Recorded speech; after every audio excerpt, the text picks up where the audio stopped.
ఢిల్లీలో republic day వేడుకలు చూసాము. మిగతా అప్డేట్స్ చూద్దాము. రాష్ట్రంలో బలమైన విప్లవ శక్తిగా బలపడాలనే లక్ష్యంగా ప్రణాళికలు ఉంటాయి అంటున్నారు తెలంగాణ సిపిఎం నూతన కార్యదర్శి జాన్ వెస్లీ. బీజేపీ మతోన్మాదాన్ని ఎదుర్కొని వామపక్షాలంతా కార్మిక, కర్షక, శ్రామిక శక్తులతో సంఘటితంగా కలిసి ముందుకు వెళ్తామన్నారు. నియంతృత్వ ధోరణుల వల్లే ప్రజలు బీఆర్ఎస్కు బుద్ధి చెప్పారని, కాంగ్రెస్ ఇంకా ప్రజలకు మేలు చేసే పనులు మొదలుపెట్టలేదన్నారు.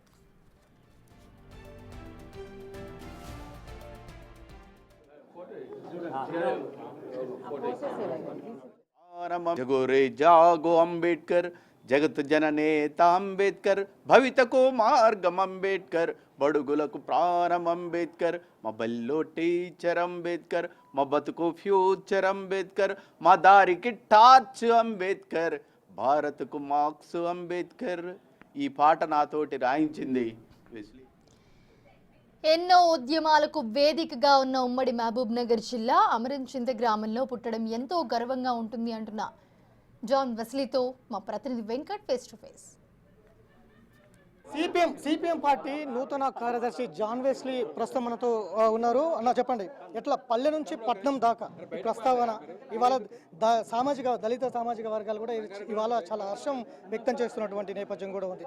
మీ సొంత ఊర్లో కూడా ఇవాళ మొత్తం కూడా పండుగ వాతావరణం ఉంది. ఎట్లా అనిపిస్తుంది ఒక రాష్ట్ర కార్యదర్శిగా మీ ప్రస్థానం? ఉమ్మడి మహబూబ్ నగర్ ఇప్పుడు ప్రస్తుతం వనపర్తి జిల్లా అమరచింత గ్రామంలో పుట్టి పెరిగాను నేను. అది ఉద్యమాల గడ్డ. అనేక మంది ఉద్యమ నాయకులు ప్రజల్ని స్ఫూర్తిదాయకమైనటువంటి పోరాటాలు నడిపినటువంటి ప్రాంతం అది. ఆ ప్రాంతంలో విద్యార్థి దశ నుంచి నేను ఈ వామపక్ష విద్యార్థి సంఘాల ద్వారా కమ్యూనిస్టు భావాల వైపు, కమ్యూనిస్ట్ పార్టీ ఉద్యమాల వైపు ఆకర్షితులయ్యి నిలబడ్డాను. ఆ అమరచింత గ్రామంలో అందించినటువంటి ప్రజల యొక్క స్ఫూర్తితోనే నేను ఈ రోజు వరకు కూడా ఈ పోరాటాల్లో గట్టిగా నిలబడి పనిచేయగలుగుతున్నాను. అందుకని నేను ఆ గ్రామంలో పుట్టి పెరిగినందుకు సంతోషిస్తున్నాను. భవిష్యత్ కార్యాచరణ ఎలా ఉండబోతుంది? మీ ముందు ఇప్పుడు ప్రస్తుతం అనేక సవాళ్ళు, మీరు చెప్తున్న మతోన్మాదం కావచ్చు, అట్లనే ఎన్నికలకు వస్తే కమ్యూనిస్టు పార్టీలు సిపిఎం కావచ్చు, సిపిఐ కావచ్చు, ఇతరత్ర పార్టీలతో జతగడతారనే ఒక అంశాలన్నీ కూడా మీ ముందున్న సవాళ్ళు ఎట్లా ఎదుర్కొంటారో, ఏ విధమైనటువంటి ప్రణాళికతో ముందుకు వెళ్తారు? ప్రజా సమస్యల మీదనేమో ప్రత్యేకమైనటువంటి పోరాట కార్యక్రమాలను మేము మహాసభలో చర్చించాం. రైతుల విషయంలో, కూలీల విషయంలో, కార్మికుల విషయంలో, అట్లాగే దళిత, గిరిజన, బలహీన వర్గాలు, మైనార్టీల సమస్యల మీద పోరాట కార్యక్రమాలని రూపొందించడం కోసమే దాదాపు 49 పైగా తీర్మానాలను మేము పెట్టాం. ఆ తీర్మానాల ఆధారంగా రేపు భవిష్యత్తులో రాష్ట్రంలో ఉద్యమాలు ఉండబోతాయి. ఆ ఉద్యమాలను ఉధృతం చేసే కార్యక్రమాన్ని చేస్తాం. అట్లా ప్రభుత్వాలని, హక్కుల కోసం ప్రభుత్వాలు నిలేసేటటువంటి పోరాటాలు, మిలిటెంట్ పోరాటాలు రాష్ట్రంలో చేస్తాం. అది ఇళ్ల స్థలాలు కావచ్చు, విద్య కావచ్చు, ఉద్యోగం కావచ్చు, కార్మికుల కనీస వేతనం కావచ్చు, అట్లాగే రైతు కూలీలకు సంబంధించిన హక్కుల కోసం రైతు భరోసా, అట్లాగే రుణమాఫీ విషయాలు, వీటన్నిటి మీద కూడా చేస్తాం. అదే సందర్భంలో ఎన్నికలకు సంబంధించినటువంటి ఎత్తుగడలు ఎట్లా ఏంటి అనేటటువంటి విషయాలంతా కూడా రేపు ఏప్రిల్లో ఆల్ ఇండియా మహాసభలు మదురైలో జరగబోతున్నాయి. అక్కడ మేము అనుసరించినటువంటి రాజకీయ విధానాల మీద, ఎత్తుగడల మీద చర్చలు జరిపి భవిష్యత్తు ఎట్లా ఉండాలి, ఎలాంటి ఎత్తుగడలు అనుసరించాలా, రాజకీయ విధానం ఎలాంటి వైఖరి అనేటటువంటి విషయం ఆ మహాసభలో స్పష్టమవుతుంది.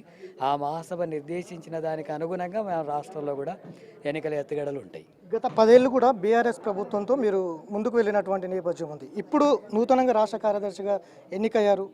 ఏ విధంగా చూస్తారు? గత బీఆర్ఎస్ ప్రభుత్వాన్ని ఎట్లా అంచనా వేస్తారు? ప్రస్తుతం ఉన్న ప్రభుత్వం మీద ఏం చెప్తారు? గత బీఆర్ఎస్ ప్రభుత్వం కూడా ప్రజలకు ఇచ్చినటువంటి వాగ్దానాలు అమలు చేయకపోవడం వల్లనే వ్యతిరేకత వచ్చింది. అందుకని ప్రజలు దాన్ని ఓడించారు. ఒక నియంతృత్వ ధోరణితో కూడా వివరించారు కాబట్టి అదే కొనింది. మూడవది, మతోన్మాదం పట్ల కూడా స్పష్టమైనటువంటి వైఖరి ఆ పార్టీ ఊగిసలాట ధోరణి అనుసరించింది. బీజేపీ ఇక్కడ పెరగడానికి ఆ పార్టీ కూడా ఉపయోగపడ్డది, కాంగ్రెస్ పార్టీ కూడా ఉపయోగపడ్డది. ఇప్పుడైనా సరే, ఇప్పుడు ప్రతిపక్షంలో ఉండి కొన్ని సమస్యల మీద మాట్లాడుతుంది. సమస్యల మీద పనిచేస్తే మంచిదే, కానీ బీజేపీకి అనుకూలంగా లేదా బీజేపీ రాజకీయ విధానాన్ని వ్యతిరేకిస్తూ లౌకిక శక్తులంతా సంఘటితం కలిసి ఉండేటట్టుగా, లేదా వ్యక్తిగతంగానే ఉన్నా, ఆ పార్టీ వేరుగానే ఉన్నా బీజేపీ విధానాలకు వ్యతిరేకంగా పోరాడే దాంట్లో అది రాజీ లేనటువంటి ధోరణి అనుసరిస్తే ఆ పార్టీని ఒకలాగా మేము పరిశీలిస్తాం. అది కాకుండా బీజేపీని అవకాశవాదంగా వివరించే ధోరణి కొనసాగిస్తే, ఆ పార్టీతో కూడా సానుకూలంగా ఉండే ధోరణి కనిపిస్తే తప్పకుండా దానికి వ్యతిరేకంగా కూడా ఉంటాం. వామపక్షాల పార్టీల ఐక్యత ఏ విధంగా ఉండబోతుంది? మీరు నూతన కార్యదర్శి ఎన్నిక తర్వాత మీ అంచనా ప్రకారం వామపక్షాల ఐక్యత కావచ్చు, గతంలో బిఎల్ఎఫ్ అని కూడా ఒకటి తీసుకొచ్చారు, సామాజిక వర్గాలని కూడా దళిత అట్లాంటి అంశాలు ముందుకెళ్లే అవకాశాలు ఏమైనా ఉన్నాయి? తప్పకుండా వామపక్షాల ఐక్యతకే ప్రాధాన్యత ఇస్తాం. ఎందుకంటే బూర్జువా పార్టీలకు ప్రత్యామ్నాయం వామపక్షాలు మాత్రమే తప్ప ఇంకో పార్టీలో మేము ప్రత్యామ్నాయం చూడం. అందుకని వామపక్షాలన్నింటిని కూడా సంఘటితం చేసి ప్రజా ఉద్యమాలని మరింత ముందుకు తీసుకెళ్ళడానికి వాళ్ళతో సమావేశాలు నిర్వహిస్తాం. ఒక కార్యాచరణ ప్రణాళికను కూడా మేము ఆలోచిస్తున్నాం.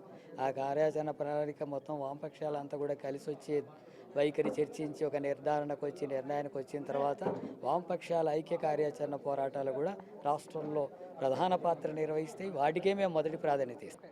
ఖచ్చితంగా రాష్ట్ర ప్రజలు కావచ్చు, దేశ ప్రజలు కావచ్చు, ఖచ్చితంగా వామపక్ష పార్టీల వైపుకు చూస్తున్నారు.